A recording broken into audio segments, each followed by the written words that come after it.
Sejam bem-vindos a mais um vídeo do canal. Hoje a aula vai ser super legal, muito obrigado por você ter voltado para cá. E roda a vinheta, porque a gente está sem tempo, tempo mais do que dinheiro, tempo é conhecimento.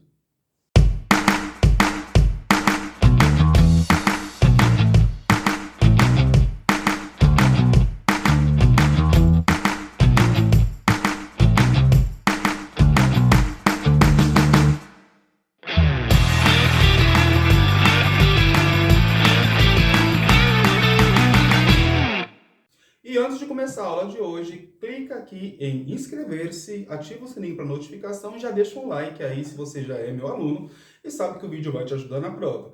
Se você ainda não é meu aluno e é a primeira vez que você está aqui no canal, considere deixar o seu like se esse conteúdo agregar no seu conhecimento de alguma maneira. Vamos lá!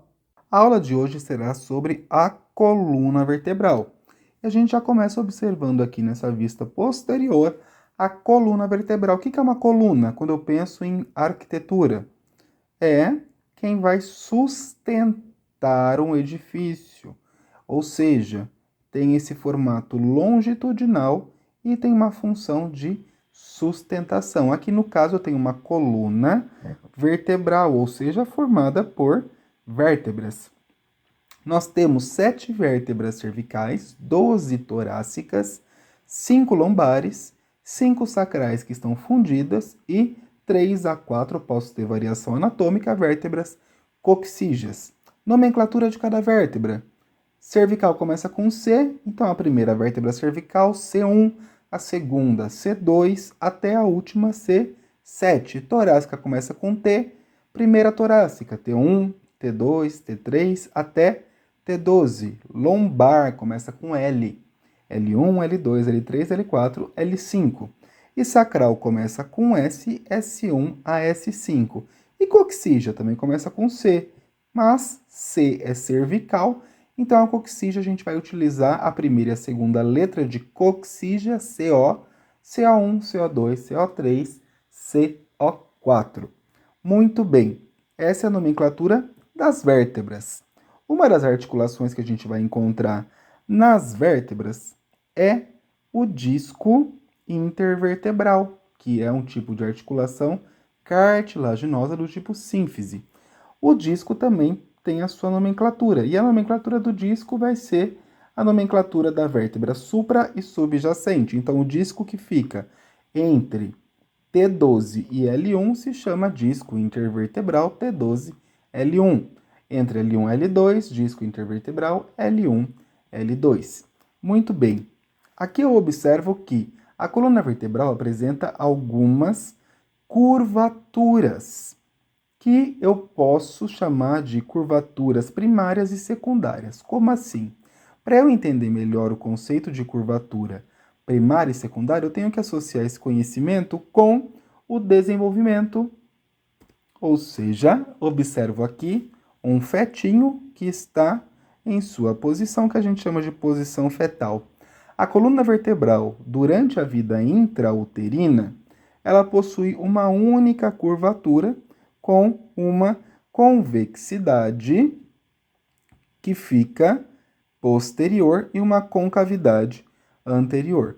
Muito bem, uma única curvatura. Quando a gente assume a posição ortostática conforme a gente vai se desenvolvendo, vai adquirindo o equilíbrio, a nossa coluna mantém essa curvatura com convexidade posterior apenas na região torácica e na região sacral. Por isso que essas curvaturas recebem o nome também, são classificadas, na verdade, como curvaturas primárias. A região cervical e a região lombar invertem a curvatura e passam a ter convexidade anterior, sendo assim classificadas como curvaturas secundárias.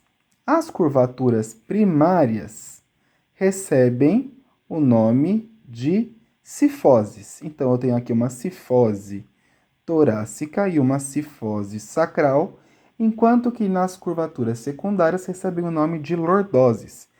Lordose cervical, lordose lombar. Minha gente, quando eu falo aqui em cifose e lordose, eu estou falando de uma curvatura fisiológica, ok? Em anatomia, quando essas curvaturas ficam mais acentuadas, aí a gente passa a chamar de hiperlordose ou hipercifose. Diferente da clínica, que muitas vezes acaba adotando o nome lordose e cifose para quando essas curvaturas já estão acentuadas.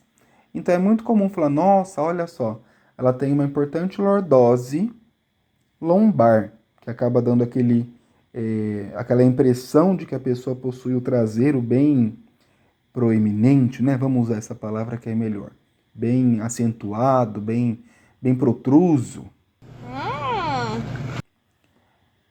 E aí a gente utiliza o termo lordose, enquanto que no caso dessa pessoa aqui que eu exemplifiquei, já é uma hiperlordose, tá? Não é nenhuma discordância, são apenas nomenclaturas diferentes utilizadas pela morfologia e pela clínica. Muito bem. Quando eu falar aqui de lordoses e cifoses, eu estou utilizando termos fisiológicos para essas curvaturas que a coluna já apresenta. Quando eu tenho uma curvatura lateral, aí nesse caso já não é algo fisiológico, não é comum a gente observar uma curva tão acentuada assim. Neste caso, nós temos uma escoliose. Então, escoliose é quando eu tenho uma curvatura lateral que foge do plano mediano, tá bom? Muito bem. Seguindo nossos estudos aqui no Atlas 3D, tenho uma vista lateral da coluna vertebral e consigo observar aqui as curvaturas que acabamos de estudar. Duas curvaturas com convexidade posterior, região torácica e região sacral, e duas curvaturas com convexidade anterior, estou falando da região cervical e da região lombar. Muito bem. A coluna vertebral possui algumas articulações. Quando eu penso em articulação entre os corpos das vértebras, ou seja, articulação intercorpo vertebral, esse é o nome da articulação, eu penso em discos de cartilagem do tipo fibrosa, estou falando aqui de fibrocartilagem. Essa fibrocartilagem se dispõe em anéis, então observo aqui vários anéis de fibrocartilagem, e internamente um núcleo mais gelatinoso, rico em glicosaminoglicanas, chamado de núcleo pulposo. Então, externamente um anel fibroso, internamente um núcleo pulposo.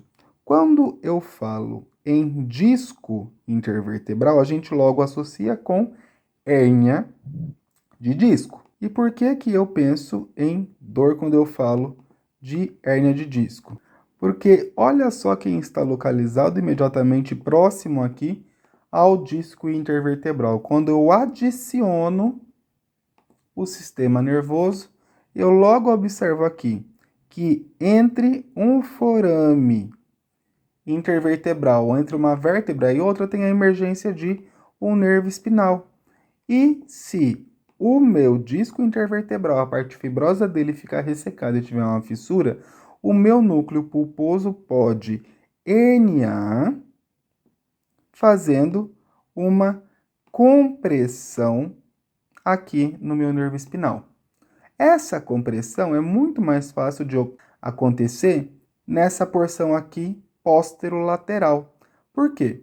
Porque anteriormente eu vou conseguir observar, vamos retirar aqui o sistema nervoso, um ligamento bem espesso e bem resistente chamado de ligamento longitudinal anterior. E ele impede essa herniação anterior do disco vertebral. Percebam que lateralmente eu não tenho ligamento longitudinal. Posteriormente, eu tenho também um ligamento longitudinal posterior, só que ele é muito mais delgado e menos resistente do que o ligamento longitudinal anterior. Esse é o motivo das herniações geralmente seguirem posterolaterais. E Posterolateralmente, eu tenho o nervo espinal emergindo aqui do forame intervertebral entre as vértebras. Essa é uma das articulações que eu tenho na coluna vertebral. Outra articulação que eu tenho se dá no ponto de encontro entre uma vértebra e outra, mas na região do arco. Eu tenho aqui os meus processos articulares. Toda vértebra possui um processo articular superior e um processo articular inferior, em que o processo articular inferior da vértebra acima se articula com o processo articular superior da vértebra abaixo.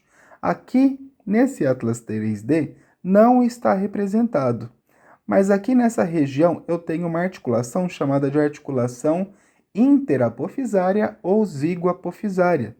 E essa articulação é uma articulação sinovial do tipo plana. Sinovial, então eu penso logo que aqui eu vou ter a formação de uma cápsula articular. Dentro dessa cápsula articular eu vou ter uma cavidade com líquido sinovial e revestimento de cartilagem hialina nos processos articulares.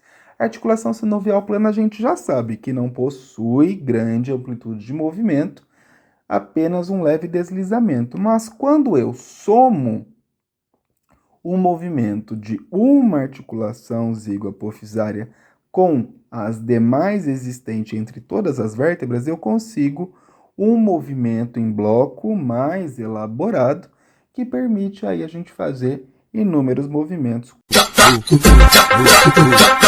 Além disso, eu tenho um outro ligamento, que é o ligamento chamado de ligamento amarelo, e o ligamento amarelo possui coloração amarelada, embora aqui no Atlas não esteja representado de forma amarelada devido à presença de elastina.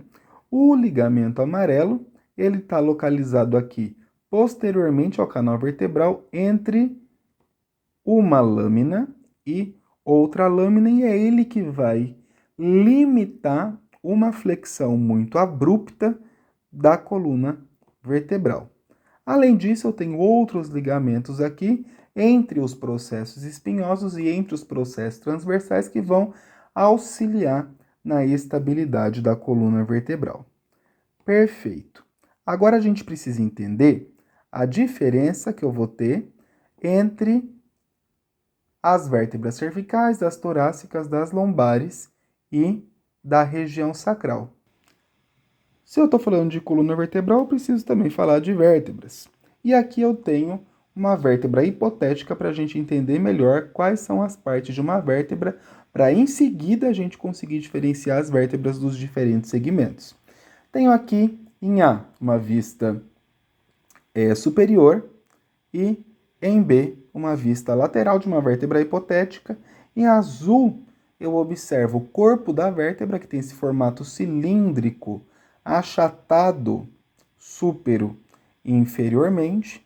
Importante a gente saber que o corpo da vértebra internamente é formado por tecido esponjoso alojando a medula óssea. Precisamos lembrar que no adulto o esqueleto axial vai ser praticamente o único local onde nós teremos medula óssea, ok? E o corpo da vértebra é um desses locais, assim como o externo, como as costelas, como a crista do ilho.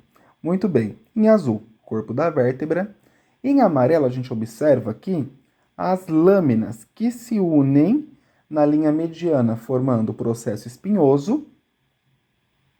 As lâminas se unem ao corpo vertebral através do pedículo, que é essa região que eu estou mostrando aqui agora. Pedículo significa um pé pequeno, pedúnculo é um pé grande.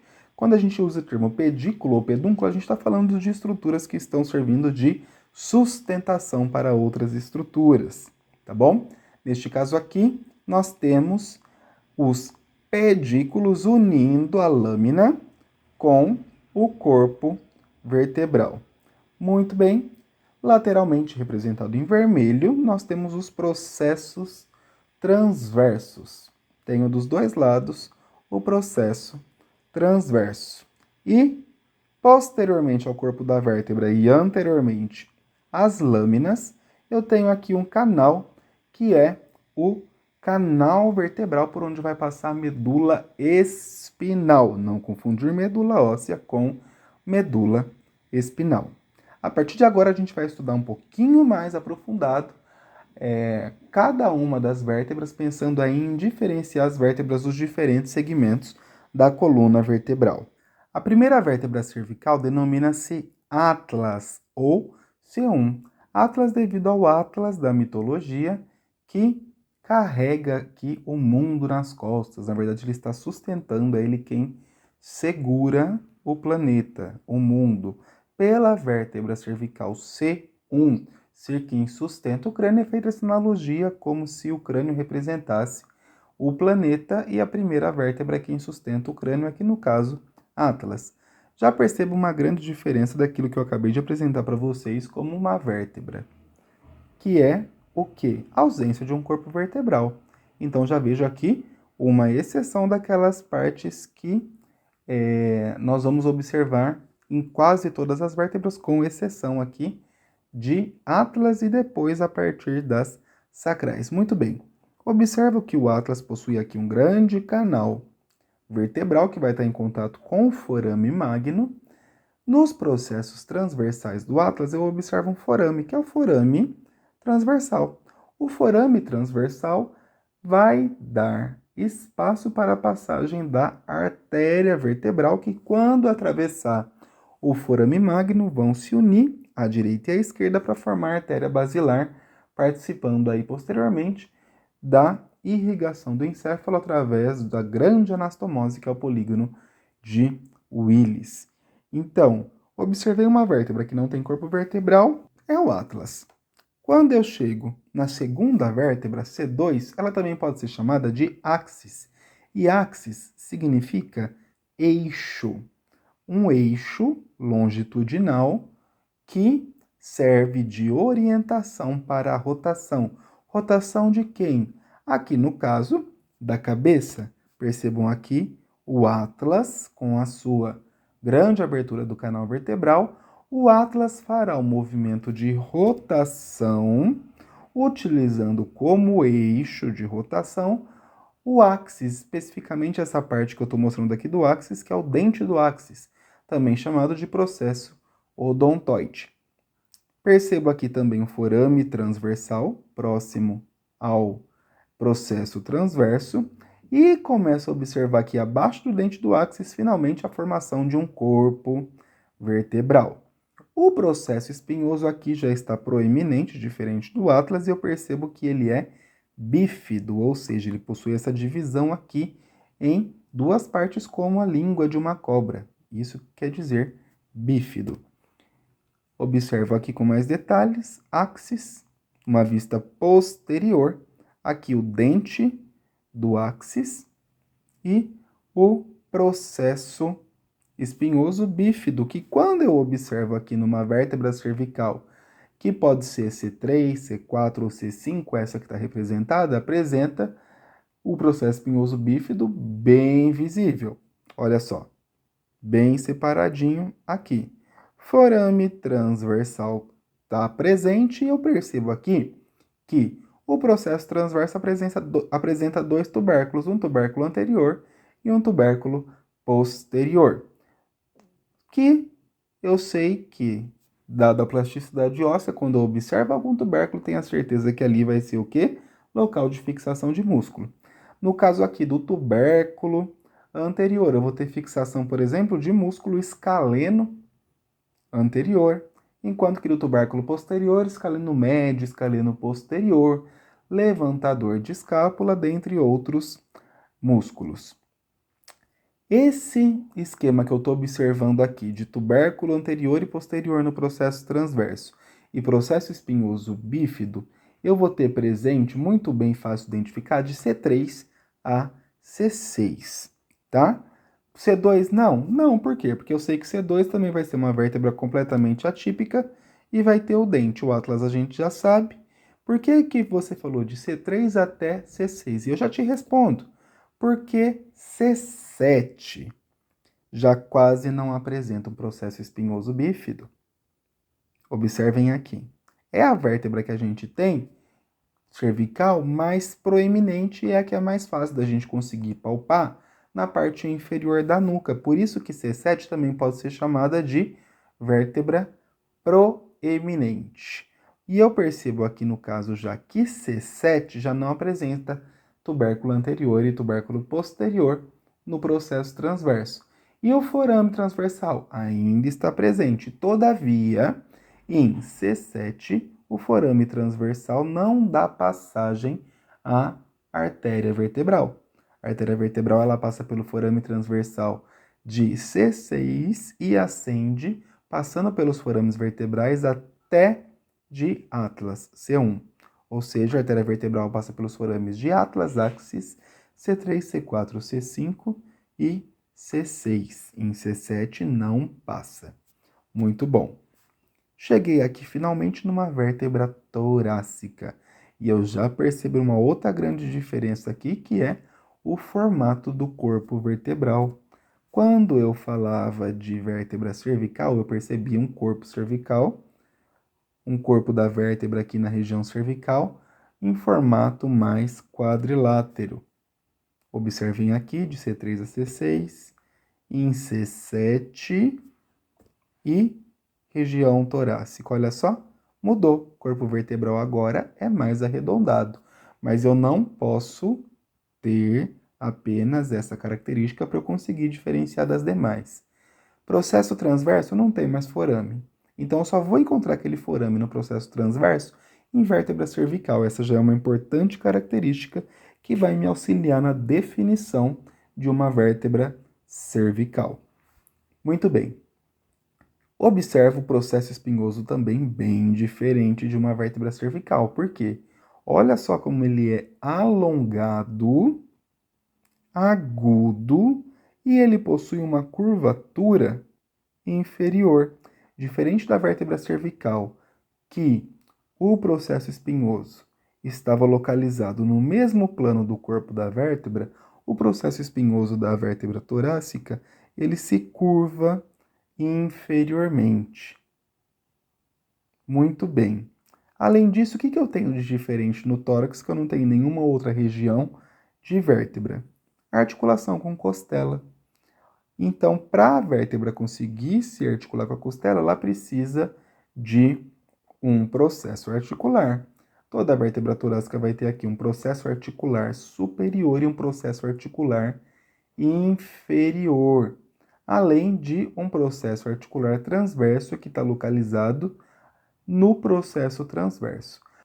Perceba aqui que os processos articulares que vão formar a articulação zigoapofisária apresentam-se quase que longitudinalmente. Essa também é uma importante característica. Aqui não dá para ver nessa vista lateral, mas numa vista posterior, é muito evidente que a vértebra torácica, para quem gosta de fazer aí associações ou para quem fica vendo animais em órgãos do corpo, se parece muito com uma girafa. Vértebra lombar. Vértebra lombar, diferentona, possui um corpo vertebral bem grande, o processo espinhoso quadrilátero e achatado, possui o processo mamilar localizado aqui nos processos articulares, das articulações zigoapofisárias. Observem aqui, numa vista lateral, a diferença do processo espinhoso de uma vértebra torácica para o processo espinhoso de uma vértebra lombar. Olha aqui como ele é longo e se curva para baixo, enquanto que na região lombar tem esse formato mais quadrilátero e está localizado no mesmo plano que o corpo da vértebra. Olha aqui a região cervical. O que eu já estou observando aqui de diferente? Olha só, forame transversal. Então, forame transversal só encontro em vértebra cervical. O que eu só encontro em vértebra torácica? Os processos articulares para essa articulação das costelas. Observem aqui o que eu disse anteriormente: processo articular inferior e processo articular superior da vértebra abaixo vão se articular com a cabeça da costela, enquanto que No tubérculo da costela, eu vou ter apenas uma articulação localizada aqui no processo transverso, que no caso vai ser com a vértebra que está localizado abaixo. Olha a minha junção zigoapofisária aqui, localizada verticalmente, enquanto que na região cervical fica quase que num plano transversal. Olha o que vai acontecer na articulação zigoapofisária das vértebras lombares, como elas estão lateralizadas aqui nessa vista superior. As vértebras sacrais, muito fácil de identificar, né, minha gente?